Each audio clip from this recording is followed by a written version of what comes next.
Hello everyone. Right now we are learning unit 4 and project estimation techniques, that is cost estimation models. Okay, right now we are learning that topic.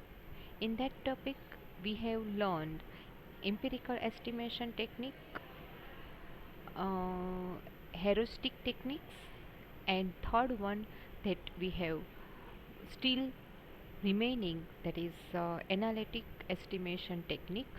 Okay, in both techniques we have seen the steps and advantages disadvantages of the techniques that we have learned in last two lectures. Okay, then today we are going to learn the last model of analytic estimation techniques and one more technique, that is decomposition techniques, that is um, other techniques used for project estimation. Okay, let's do the techniques and let's recall the chart of the estimation model.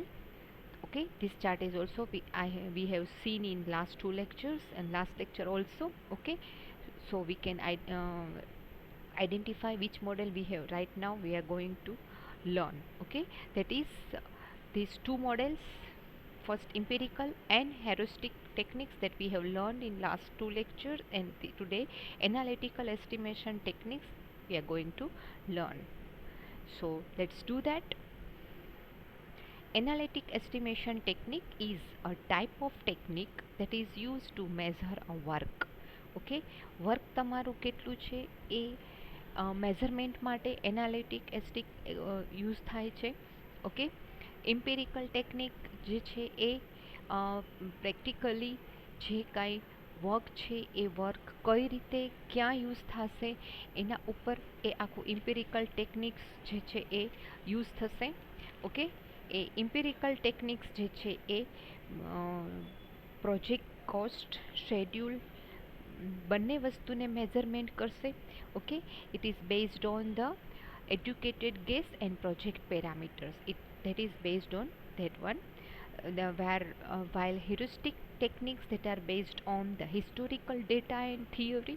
Okay, and this third one analytical is based on scientific or measure scientific equations and scientific technique basis. Okay, and that is used for the measurement work. Okay, so and empirical technique is also used on common sense. Heuristic is based on historical data and accuracy for cost and various inputs, and the third analytic is based on the measure work. Okay, in these techniques results are derived by making certain basic assumptions about the project. Okay, at the end of the estimation technique there will be one result that are generated by whole technique. Okay, and that is the basis on the assumption of the project. Hence the analytical estimation technique has some scientific basis. It is based on the scientific techniques. Okay, there are three steps for dividing these techniques in three steps. First one is the task is divided or broken down into its basic component operations or element for analyzing. Whole task, whole estimation, project estimation is divided in small basic component broken down into basic operations or elements, નાના નાના એલિમેન્ટ્સમાં, અને એ પણ basic એલિમેન્ટમાં. પછી બહુ નાના નાના પાર્ટ્સમાં divide કરવાની જરૂર નથી. Elements for analysing. Second step શું કરવાનું છે? If the standard type is available from other source, then this source are applied to each element or component of work. તો સ્ટાન્ડર્ડ ટાઈમ તમને ખ્યાલ છે અધર બીજા કોઈ સોર્સિસનો, જે સોર્સ તમે અહીંયા યુઝ કરવાના છો એ સોર્સ સિવાયના બીજા કોઈ સોર્સનો ટાઈમ તમને ખબર છે કે એસ્ટિમેશન માટે આટલો ટાઈમ લાગશે, હોલ શેડ્યુલિંગ માટે ટેકનિક્સને રન કરવા માટે આટલો ટાઈમ લાગશે, તો you can use that time. Okay, and એ જ વસ્તુ અને એ જ એલિમેન્ટ્સ, બધા જ એલિમેન્ટ જે અધર સોર્સમાં તમે પહેલાં કરી ગયા છો પાસ્ટમાં, એને પાછું આ જ કમ્પોનન્ટમાં અપ્લાય કરવાના છે. Okay, if there is no such time available, then the work is estimated based on the experience of work. જો કોઈ એસ્ટિમેટેડ ટાઈમ તમને પહેલાંનો કાંઈ ખબર જ નથી, તો વર્ક છે એ એક્સપિરિયન્સ બેઝ ઉપર, એટલે આગળ તમે જે કાંઈ કરી ગયા છો એ બેઝિસ ઉપર વર્ક છે એ એનાલાઇઝ કરવાનું છે, એસ્ટિમેટ કરવાનું છે. Okay, then next one, this one is the very simple analytic technique. Okay, analytic ટેકનિકમાં આ બે સ્લાઇડ જ છે અને બહુ નાનો છે ને અધર કોઈ પાર્ટ છે નહીં. Second techniques, that is decomposition technique. Decomposition technique છે એ એક્ઝામમાં બહુ જ પૂછાય છે, એટલે બહુ જ ધ્યાનથી આનું પ્રિપેર કરજો. Decomposition tech divide and conquer approach in the software project estimation. Okay, divide and conquer જે છે એ અપ્રોચ શું છે એસ્ટિમેશનમાં, તો કે એને પહેલાં પાર્ટ પાડો અને પછી એના ઉપર વર્ક કરો. That is called divide and conquer. Okay, decomposition divides each. હવે એ ડિવાઇડ શું કરે છે, તો કે જેટલા બી પ્રોજેક્ટના ડિલિવરેબલ્સ છે, આઉટકમ્સ, એફર્ટ્સ છે, એ બધા એફર્ટ્સને into smaller and smaller pieces until there is enough detail to support scheduling, estimating and control. તમારે નાના નાના પાર્ટમાં ડિવાઈડ કરતું રહેવાનું. ક્યાં સુધી ડિવાઈડ કરવાનું, કે જ્યાં સુધી એ નાના નાના પાર્ટ તમને પ્રોપર સપોર્ટ મળે નહીં, પ્રોપર શેડ્યુલ ના મળે અને એસ્ટિમેશન અને એસ્ટિમેટિંગ અને કંટ્રોલિંગ માટેનું આખું કોઈ ડેટા ના મળે, ત્યાં સુધી એને ડિવાઈડ કરવાનું છે. એટલે તમારો બહુ મોટો પ્રોજેક્ટ હોય ને તમે નાના નાના પાર્ટમાં ડિવાઈડ, એક આખો કન્ટિન્યુઅસ વર્ક કરવું પોસિબલ ન પડે, પણ એક નાના પાર્ટને તમે શેડ્યુલ કરો અને એસ્ટિમેટ કરો અને એને વર્ક કરો તો એ ઇઝી થઈ જાય. ધેટ્સ વાય એ ડિવાઈડ એન્ડ કોન્કોર જે છે એ યુઝ થાય છે. Developing a cost and effort estimation for software project is too complex in one piece. એક પીસમાં તમારે એને એસ્ટિમેટ કરવાનું હોય કોસ્ટ અને આખા વન પીસને, તો that will be not possible for any estimator. Okay, so then for this reason decomposition techniques divides the problem, recharacterize efforts and cost as a set of smaller problem. Okay, then it શું કરશે, એ આખા જે techniques છે, જે efforts છે, જે softwares છે, એ બધાને નાના નાના પાર્ટમાં ડિવાઈડ કરશે. એની કેરેક્ટરિસ્ટિક જે વન પાર્ટમાં હતી, વન પીસમાં હતી, એને નાના નાના પાર્ટમાં રીકેરેક્ટરાઇઝ કરશે અને એની એફર્ટ્સ અને એની કોસ્ટ જે છે એ એના પ્રોબ્લેમ્સ છે એનું સોલ્યુશન કરશે. Next one, that is activities, how decomposition is done, where decomposition is done. There are so many activities, 5 or 6 activities that during this decomposition techniques. First, project. You have to first identify these projects, then you have to find the stages of that project. Okay, that phases that we have SDLC phases. Okay, and then deliverables. Each phases deliverables, દરેક ફેઝના જે output છે એ. Okay, અને એ આઉટપુટનું જે છે એ decompose થશે. Okay, કારણ કે ડિલિવરેબલને જ નાના નાના પાર્ટમાં ડિવાઈડ કરે છે અને એના ઉપર એસ્ટિમેટ કરશે. Okay, then work packages. Work જે છે એ આખું એફર્ટ ને કોસ્ટનું આખું પીસીસ છે એનો આઈડેન્ટિફાઈ કરશે અને એના ઉપર વર્ક કરાવશે. એના એફર્ટ્સ છે એની કેરેક્ટરાઇઝ છે, એની કોસ્ટ અને એફર્ટ કરશે. Okay, then decompose again and then activities, પછી એનું વર્ક છે એ રન કરાવશે. તો this are the whole stages for the activities. Okay, whole project activities. Okay, વર્કનું પેકેજ કરશે, તો ડિલિવરેબલ્સ જે છે એ ડિલિવરેબલ્સના નાના સ્મોલ પાર્ટ કરી દે, અથવા તો એક સ્મોલ પાર્ટના એક ગ્રુપ કરે, એક 5 થી 6 ગ્રુપ કરી દે તો પણ ચાલે. તો ગ્રુપના આગળ પ્રૂફ કરવાની કોઈ જરૂર નથી. Okay, then next one, what are the activities? These 5 activities. Understand the project scope, that is first one is project. Okay, then determine project deliverables. Deliverables છે ક્યાંથી મળશે, તો કે phases ઉપરથી deliverables મળશે. Okay, create a high level work background structure. Okay, by dividing work into smaller task આખું structure બનાવવાનું છે કે ક્યાંથી વર્ક બ્રેક કરશો, ક્યાંથી એને ગ્રુપ બનાવશો, ક્યાંથી એના પીસીસ પડશે સ્મોલ, એ બધી વસ્તુ ત્યાંથી મળશે. Okay, continue to break down high level task into small task. જો તમને હજુ અહીંયા સેટિસ્ફેક્શન નથી થયું તો હજુ એના જે પાર્ટ્સ છે, પીસીસ છે, ટાસ્ક છે, એને હજુ નાના પાર્ટમાં ડિવાઈડ કરી દો. ઓકે, એટલે કે એક ગ્રુપ છે, એ ગ્રુપમાં તમે વર્કઆઉટ કર્યું છે તો એ ગ્રુપનું પહેલાં એક તમે આખો એક પ્રોજેક્ટ છે ને એક ગ્રુપમાં ડિવાઈડ કર્યો છે. એ ગ્રુપમાં હજુ સેટિસ્ફેક્શન નથી તો એ ગ્રુપને અગેન 2 પાર્ટ્સમાં ડિવાઈડ કરી દો. ઓકે, તો you can do that work. Okay, verify that resulting task are manageable. Okay, પછી ચેક કરો કે તમે જે પીસ બનાવ્યો છે, તમે જે સ્મોલ ટાસ્ક કર્યું છે, એ ટાસ્ક છે એ મેનેજેબલ છે કે નહીં, તમે એના ઉપર વર્કઆઉટ કરી શકશો કે નહીં. જો it is done then you can go for the further activities. Otherwise you have to again you can again break down the task. Next one, that is approach of decomposition. Decomposition have 5 approaches. First one is spreading deliverables across project phases.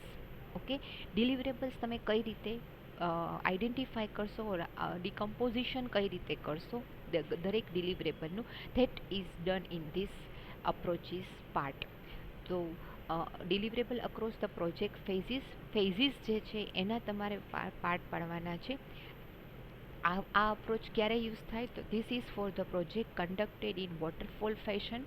Waterfall model through જે project develop થતો હોય ત્યાં તમે આ deliverables છે ફેઝિસમાં મૂકી શકો. And four schedule oriented project, તમને જ્યાં શેડ્યુલ છે ઓન ટાઈમ કમ્પ્લીટ કરવો કમ્પલસરી હોય એ પ્રોજેક્ટમાં જ આ વસ્તુ પોસિબલ બને.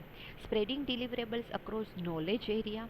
ઓકે, એવી એક્સપર્ટાઇઝ પર્સન્સ જ્યાં વધારે હોય પ્રોજેક્ટમાં ત્યાં તમારે ડિકમ્પોઝિશન કરવાનું હોય તો જેનું એક્સપર્ટાઇઝ જે ફિલ્ડમાં છે એ જ વસ્તુ એ ગ્રુપ એ ફિલ્ડનું પર્સન છે, એ ફિલ્ડનું મેમ્બર છે એ ગ્રુપમાં જ હોય તો તમને બેઝિકલી વધારે આઈડિયા આવે. રાઈટ, ધેટ્સ વાય હોલ પ્રોજેક્ટને એ રીતે જે એક્સપર્ટાઇઝ છે એ પ્રમાણેના ડિલિવરેબલ્સ છે એ નાના સ્મોલ પાર્ટમાં ડિવાઈડ કરો કે જેથી તમે પ્રોપરલી આઉટપુટ જનરેટ કરી શકો છો.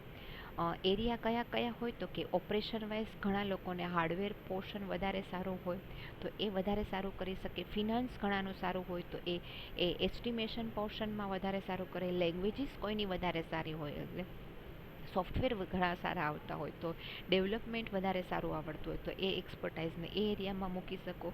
તો આ રીતે તમે આખા ફેઝિસને ડિવાઈડ આખા પ્રોજેક્ટના નાના નાના પાર્ટમાં ડિવાઈડ કરી શકો અને દરેક પાર્ટનો એક્સપર્ટાઇઝને એ પાર્ટમાં આપી દો.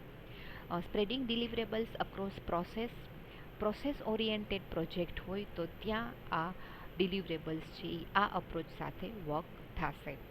Than next one, spreading deliverables across sub project. Okay, બહુ મોટો પ્રોજેક્ટ હોય, લાર્જ પ્રોજેક્ટ હશે ત્યાં સબ પ્રોજેક્ટની, કારણ કે લાર્જ પ્રોજેક્ટ હોય તો ત્યાં કોમ્પ્લેક્સિટી વધારે હશે.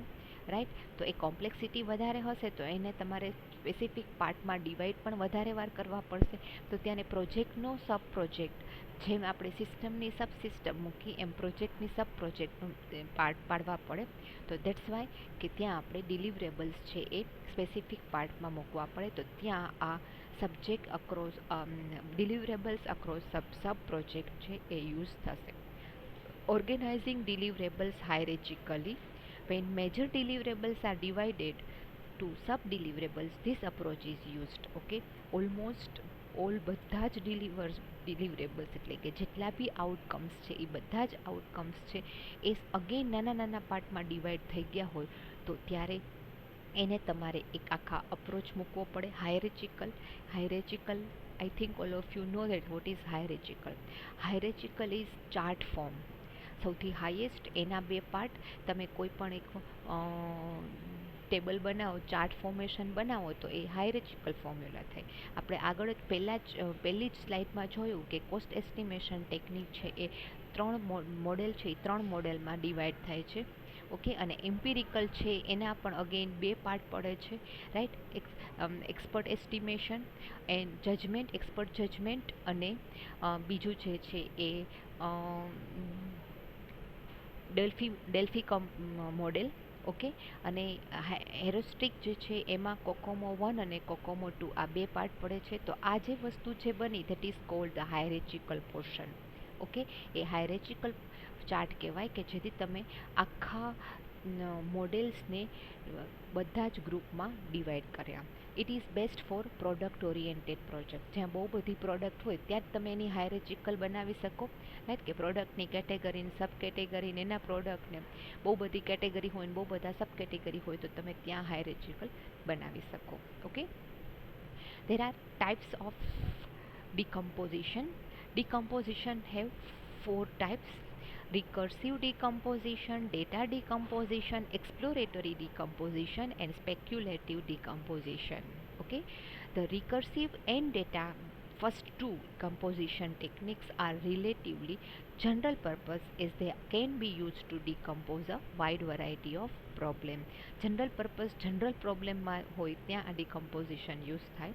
Okay, speculator and exploratory decomposition techniques are more of special purpose nature because they apply to specific classes of the problem. Special purpose project હોય તો ત્યાં સ્પેશિયલ પર્પઝ ટાસ્ક હોય, સ્પેશિયલ પર્પઝ ટેકનિક્સ હોય તો ત્યાં આ બંને ડિકમ્પોઝિશન યુઝ થાય. નાઉ one by one we see the what is that decomposition. That is first one, recursive decomposition. Recursive decomposition is the method for inducing concurrency in problem that can be solved using divide and conquer strategies. રિકર્સિવમાં શું કરવાનું કે કંકરન્સી એટલે કોઇન્સિડન્સી.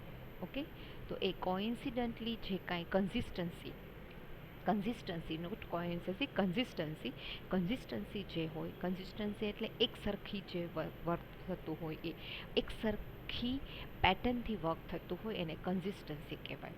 તો એ કમ્પોઝિશનમાં method છે એમાં problems છે એ એવા problems હોય કે જે એક સરખા આવતા હોય તો ત્યાં એટલે એ જનરલ પ્રોબ્લેમ્સ હોય કે જ્યાં દરેક વખતે એક સરખા જ દરેક જનરેટ થતા હોય તો એને આપણે કન્સિસ્ટન્સી કહેવાય, કન્સિસ્ટન્સી પ્રોબ્લેમ્સ ઓર કોન્કરન્સી પ્રોબ્લેમ્સ કહેવાય. In this technique, a problem is solved by first dividing into a set of independent sub-problems.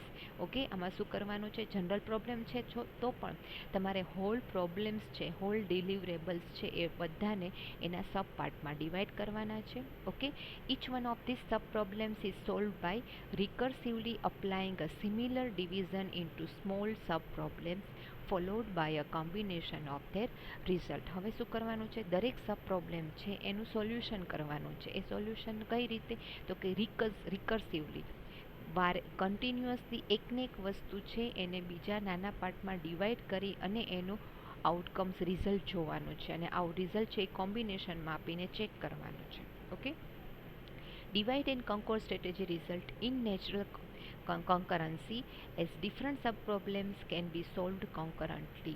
Okay, divide and conquer rule જે કમ્પોઝિશનનો મેઇન આ એમ છે, મેઇન ટાસ્ક છે એ સ્ટ્રેટેજી થ્રુ જ આખું કમ્પોઝિશન થશે. પણ નેચરલી જે રિઝલ્ટ હોય એ નેચરલ રિઝલ્ટને લઈને જ અલગ અલગ સબ પ્રોબ્લેમ્સમાં સોલ્યુશન જોવાનું છે અને એમાં કન્સિસ્ટન્સી રહે છે કે નહીં. ઓકે, એ વસ્તુ ચેક કરવાની છે. જો એ થાય તો that will be the done, that will be the proper sub-problem or proper subdivision. Okay, then next one, that is data decomposition. Data decomposition is a powerful and commonly used method for deriving a concurrency in algorithm that operate on large data structure. પહેલાની જેમ જ આ data composition છે એ પહેલાં data composition છે એ general purpose માટે જ use થાય છે, બટ રિકર્સિવ કરતાં પાવરફુલ છે અને એ કન્સિસ્ટન્સી અલ્ગોરિધમમાં મેન્ટેન કરવા માટે જ યુઝ થાય છે. અને એમાં જે બહુ બધો ડેટા હોય, લાર્જ સ્ટ્રક્ચર ડેટા હોય તો ત્યાં તમારે લાર્જ સ્ટ્રક્ચર ડેટાને અગેન નાના પાર્ટમાં ડિવાઈડ કરી અને એને કમ્પોઝિશન છે એ એનું આઉટપુટ તમે જનરેટ કરી શકો. Composition of computation is done in two step. દરેક કમ્પોઝિશનનું આઉટપુટ છે એ બે સ્ટેપમાં ડિવાઈડ થાય છે. The data on which the computation are performed is partitioned. Okay, data જે છે જેના ઉપર તમારે વર્કઆઉટ કરવાનું છે, એટલે જે ડિલિવરેબલ્સ છે, કોમ્પ્યુટેશન્સ ડિલિવરેબલ્સ આઉટપુટ્સ જે છે એ પાર્ટીશન્સ કરી અને એના ઉપર પરફોર્મ કરવાનું છે. This data partitioning is used to induce the partitioning of the computation into task. ડિલિવરેબલના નાના પાર્ટમાં ડિવાઈડ કરવાનું છે, પાર્ટીશન કરવાના છે અને પછી એના ઉપર વર્ક કરવાનું છે. The operation that this task perform on different data partitions are usually similar or are chosen from a small set of operations. જ્યારે તમે ઓપરેશન પછી પાર્ટીશન કરીને એના ઉપર ઓપરેશન થવાનું છે, તો ઓપરેશન ઉપર જે ટાસ્ક પરફોર્મ થાય છે એ ડિફરન્ટ ડેટાનું એક ગ્રુપ બનાવીને ડેટા ગ્રુપ કરીને પાર્ટીશન કરીને એને એક જ સરખા ડેટા સાથે એક જ સરખા પાર્ટીશન ઉપર વર્ક કરાવી અને પછી એ આઉટપુટ છે, રિઝલ્ટ છે, જનરેટ કરાવવાનું છે. ઓકે, બે વસ્તુ જે છે એ રિકર્સિવમાં પણ એ જ છે કે સબ ટાસ્ક કરીને સબ પ્રોબ્લેમમાં એકને એક વસ્તુ વારે રન કરી અને અલગ ટાઈમ પર અલગ ડેટા સાથે એને રન કરાવીને ચેક કરવાનું છે કે ઓપરેશન એકનું એક વર્ક થાય ને એકને એક ડેટા સાથે ને એકને એક પ્રોબ્લેમ સાથે વર્ક કરી અને કમ્પોઝિશન ચેક કરવાનું છે, આઉટપુટ ચેક કરવાનું છે. જ્યારે અહીંયા ડેટા છે એ ડેટાનું આખું ગ્રુપ લેવાનું છે. ગ્રુપમાં બહુ મોટો ડેટા હોય, લાર્જ ડેટા હોય, એને સબ ટાસ્કમાં ડિવાઈડ કરવાનું છે. સબ ટાસ્કમાં ડિવાઈડ કરી અને એના પાર્ટીશન કરવાના. પાર્ટીશનને અગેન સબ પાર્ટીશન કરીને એક પાર્ટીશનનું જે ગ્રુપ છે, સ્મોલ ગ્રુપ, એ ગ્રુપનો ડેટા છે એ ડેટા હોલ પાર્ટીશનમાં અપ્લાય કરી અને એનું આઉટપુટ છે એ ચેક કરવાનું છે. ઓકે, તો that are the based on the data decomposition. Third one is exploratory decomposition. Exploratory decomposition is used to decompose the problem whose underlying computation correspond to search of a space of for solution. Okay, advance special purpose decomposition. આ special purpose ડિકમ્પોઝિશન છે ક્યારે use થાય કે જ્યારે તમારે computation છે એ કોરેસ્પોન્ડિંગ data સાથે વચ્ચે ક્યાંય સ્પેસ છે કે નહીં આવો કોઈ ડેટા ચેક કરવાનો છે, ત્યારે આ એક્સપ્લોરેટરી ડિકમ્પોઝિશન યુઝ થાય છે. Exploratory decomposition we partition the search space into small parts. Okay, space છે એને નાના પાર્ટમાં ડિવાઈડ કરવાનું. Search each one of these part concurrently until the desired solution are. દરેક પાર્ટને એક નાના પાર્ટમાં ડિવાઈડ કરતા રહો ક્યાં સુધી કે જ્યાં સુધી તમને એનું સ્પેસ જનરેટ ન થાય અને આપણને જે જોઈએ છે એ પ્રોપર આઉટપુટ ન મળે ત્યાં સુધી એને તમારે ડિવાઈડ કરવાનું છે. Example for exploratory decomposition is 15 puzzle problem. તમારે પઝલ સોલ્વ કરવાની છે. પિરામિડના તમે સીના પ્રોગ્રામ કરો છો, સી, PHP બધામાં પિરામિડમાં તમારે શું કરવાનું છે, પ્રોપર પિરામિડ ફાઇન્ડ આઉટ કરવા માટે વચ્ચે સ્પેસીસ જે છે એ સ્પેસીસ કઈ રીતે બનશે એનું આપણે ચેક કરવાનું છે. તો એ વસ્તુ જે છે એ એક્સપ્લોરેટરી ડિકમ્પોઝિશનથી ફાઇન્ડ આઉટ કર કે કઈ જગ્યાએ સ્પેસ મૂકવીને કઈ જગ્યાએ તમારે સ્પેસને વધારે ચેક કરવી પડશે, ડિવાઈડ કરવી પડશે. તો એ વસ્તુ છે એક્સપ્લોરેટરી ડિકમ્પોઝિશનથી ફાઇન્ડ થઈ શકે. Then last one, that is speculative decomposition. Speculative decomposition is used when a program may take one of many possible computationally significant branches depending on the output of other computations. Okay, other પ્રોગ્રામના output ઉપરથી તમને જે output મળે છે એના ઉપર, એટલે એક બ્રાન્ચનું આઉટપુટ બીજા બ્રાન્ચમાં, એટલે કે એક પ્રોગ્રામનું આઉટપુટ બીજા પ્રોગ્રામમાં યુઝ થતું હોય, આવું જ્યારે ચેક કરવાનું હોય પ્રોગ્રામમાં, ત્યારે સ્પેક્યુલેટિવ ડિકમ્પોઝિશન અને એવા પ્રોગ્રામનું એસ્ટિમેશન કરવા માટે સ્પેક્યુલેટિવ ડિકમ્પોઝિશન યુઝ થાય છે. ઇન ધીસ સિચ્યુએશન એ જ વસ્તુ જે ફર્સ્ટમાં કીધું છે, when program may take one of many possible computation, એક કરતાં વધારે એના આઉટપુટ્સ હોય.